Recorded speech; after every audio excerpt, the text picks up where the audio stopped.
ఆ betting app గురించి జరుగుతుంది, మీకు ఆ స్కామ్ గురించి తెలుసు. ఇంతకుముందు ఈడీ పిలిపించారు, వాళ్ళని నేను కలిశాను.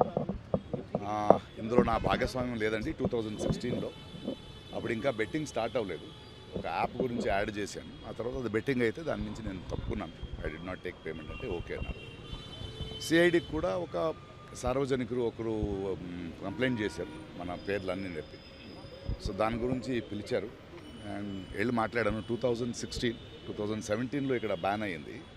2016లో ఇంకా బెట్టింగ్ స్టార్ట్ అవ్వలేదండి. ఆ యాప్ ఒక గేమ్ అనుకుని మేము చేసామండి. ఆ తర్వాత తెలిసింది బెట్టింగ్ యాప్ ఈజ్ రాంగ్, అందువల్ల నేను కంటిన్యూ చేయలేదు.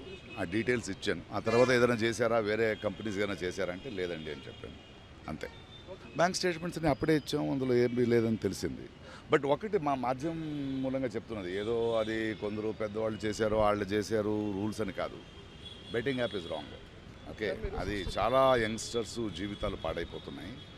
2016లో మనకు తెలియదు అది ఇంకా యాప్గా ఉంది, ఇంకా బెట్టింగ్ స్టార్ట్ అవ్వలేదు. బట్ ఎప్పుడైతే బెట్టింగ్ స్టార్ట్ అయ్యి అది బ్యాన్ అయిందో, యంగ్స్టర్స్కి నేను ఈ మూలంగా చెప్పేది ఒకటే, అంటే నేను బెట్టింగ్ యాప్ డబ్బులు పెట్టి చేయమని నేను యాడ్ చేయలేదని చెప్పడం చాలా ఈజీ. అలా కాదు, అది తెలిసి చేసినా తెలియక చేసినా తప్పే.